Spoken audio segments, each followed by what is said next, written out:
Hello, guys. Welcome back to another episode here on African Confessions. There is a message that I want to share with you guys, and this message reads like this.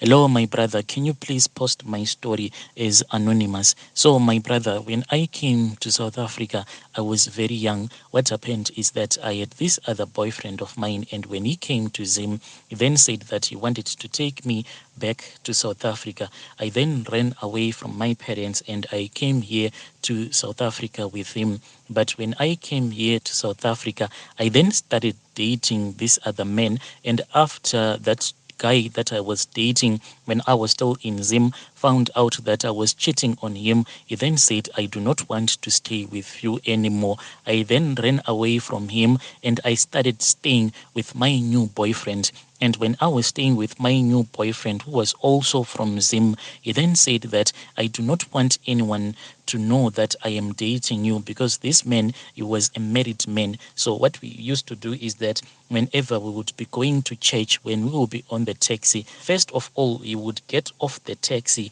and I would follow him, but we would never walk together because he didn't want anyone at church to know that me and him, we were dating each other. But people started suspecting that I was dating him. After that, that was when he said that my wife will be returning back to South Africa, so I cannot stay with you anymore. Can you try to find a job? This was really difficult for me, but fortunate enough, the pastor's wife heard my story and she said that I am looking for someone who can work in my house as my second maid because the pastor had a maid already, but they wanted a maid so that they can have two maids to help each other in their house.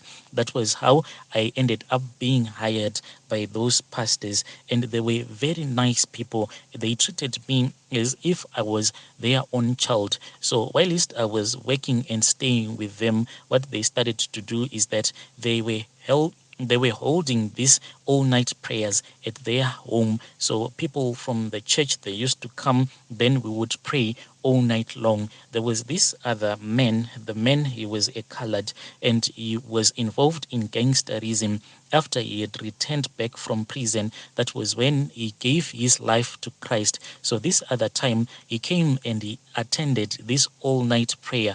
Whilst we were on that all-night prayer, that was when the pastor's wife took me aside and she said, can you please go around and look for my husband's phone? The pastor had lost his phone. He had forgotten where he had placed it.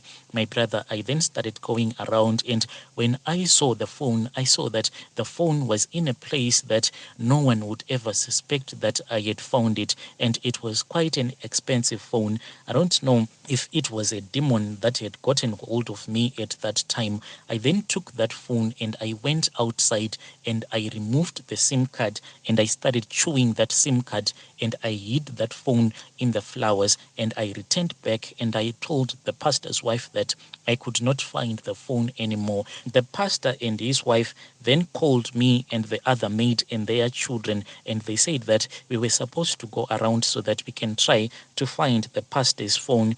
So when we were looking for the phone, that was when I started to whisper into the ears of one of the pastor's child, and I said, you know, that guy who was once a gangster, he is here. I think that he is the one who has stolen the phone. But I knew that I was lying. I just wanted to divert the attention, and since he had came out of prison, I knew that everyone was going to suspect that he was the one who had stolen that phone. And indeed, everyone that was attending that all-night prayer started suspecting that guy who was once a gangster. They thought that indeed he was the one who had stolen that phone. When they asked him if he had seen the phone, I saw that he was in pain because he didn't even know where the phone had gone to. My brother, I pretended as if I was innocent, and after the all-night prayer, everyone kept on suspecting that colored guy, thinking that he was the one who had stolen the phone because of his past. After that, my brother, the next morning, I then contacted my sister and I gave her the phone and I told her that we were supposed to go and sell that phone. We then went into town. There was this other shop that was buying and selling phones. This shop, my brother, it used to buy a lot of stolen phones and as well as selling some stolen phones. So those guys, they didn't have any problems, and my sister as well was dating that guy. So we sold the pastor's phone, and after we had sold that pastor's phone, there was someone who was quick to buy that phone.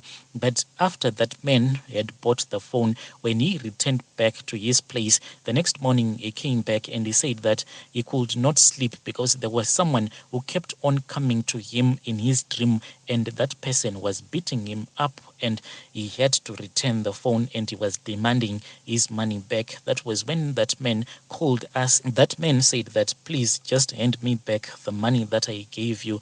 Just make a plan because I am at a loss right here. I have refunded that man who had bought that phone that you had given me. So we were really stuck. Then after the man had returned back the pastor's phone, my own sister was afraid to take that phone. My sister said that, look, I do not want any problems. I have been in South Africa for only a couple of months. What will happen to me if I get arrested? My children back home are going to suffer. Please return this phone. When I was traveling back to my workplace, I kept on thinking and thinking of the ways of me telling the pastor that I was the one who had stolen the phone, and I felt so afraid.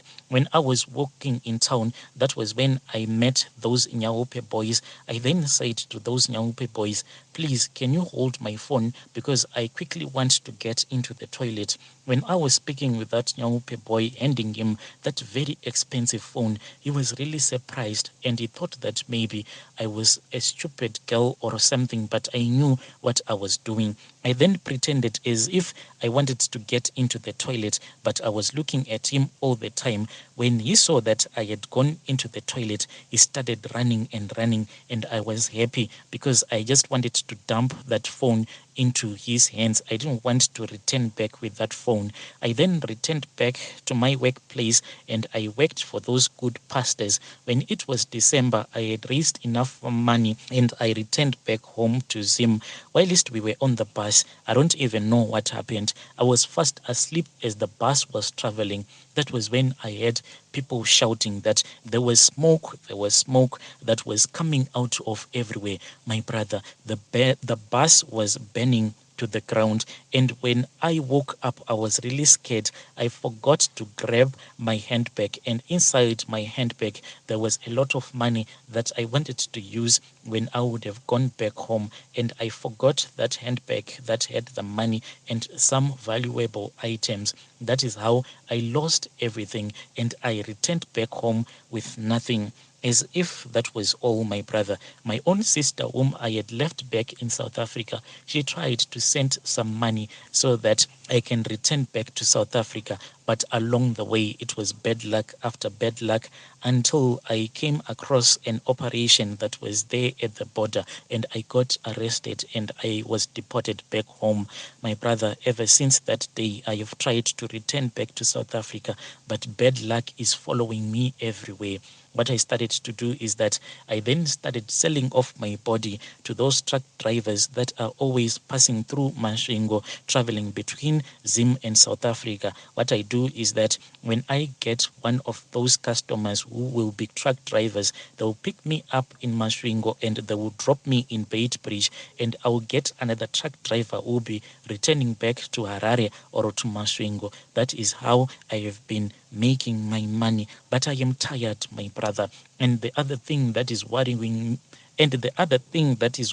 me a lot is that at my age, I have tried, believe you me, my brother, I have tried to sleep with several guys, trying to fall pregnant, but I can't. Even some guys that I have dated, because of my age, they will say that I want you to have my child. And after we have started dating, then they will start to insult me and they will say that I know that you are taking some family planning pills. But my brother, ever since I have become sexually active, I have never taken any family planning pill, but I do not know what is going on. I can't have a child. Please help me, my brother. At my age, I think that I am supposed to date a single guy and I am supposed to get married, but I am dating a lot of guys and I am tired of selling off my body as a prostitute.